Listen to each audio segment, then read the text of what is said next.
maka menurut hakim, penetapan tersangka atas pemohon haruslah dinyatakan tidak sah dan dinyatakan batal demi hukum.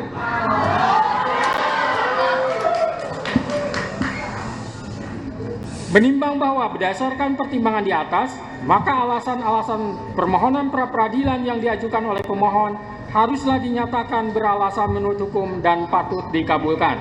Menimbang bahwa oleh karena penetapan pemohon sebagai tersangka didasarkan pada penyidikan yang tidak sah, maka seluruh tindakan termohon terhadap pemohon menjadi tidak sah. Dengan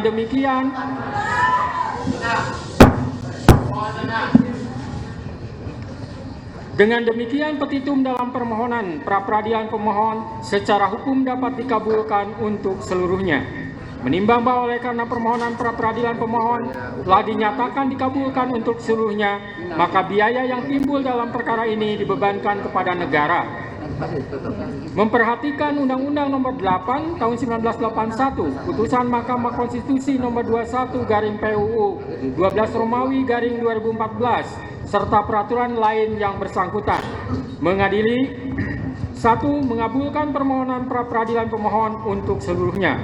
2. Menyatakan proses penetapan tersangka kepada pemohon berdasarkan surat ketetapan nomor S/90/5 Romawi /Res 124/2024 Diskreskrimum tanggal 21 Mei 2004 atas nama Peggy Setiawan beserta surat yang berkaitan lainnya dinyatakan tidak sah dan batal demi hukum.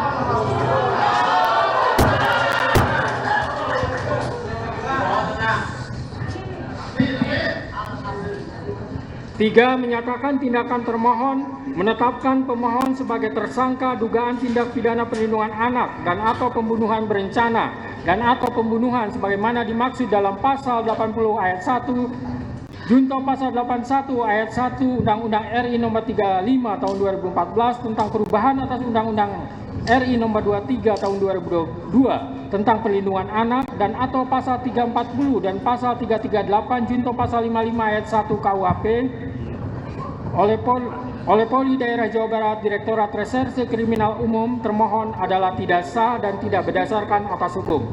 4. Menetapkan surat ketetapan tersangka nomor S/90/5 Romawi /Res 124/2024 Diskreskrimum tanggal 21 Mei 2004 batal demi hukum. 5. Menyatakan tidak sah segala keputusan dan atau penetapan yang dikeluarkan lebih lanjut oleh termohon yang berkenaan dengan penetapan tersangka atas diri pemohon oleh termohon. 6. Memerintahkan kepada termohon untuk menghentikan penyidikan terhadap perintah penyidikan kepada pemohon. 7. Memerintahkan kepada termohon untuk melepaskan pemohon dari tahanan.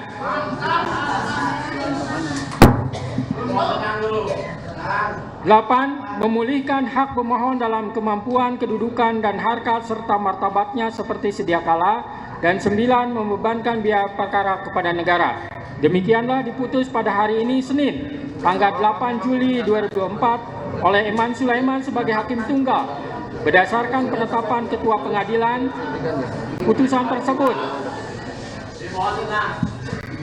putusan tersebut diucapkan dalam persidangan. Download Tribun X sekarang, menghadirkan lokal menjadi Indonesia.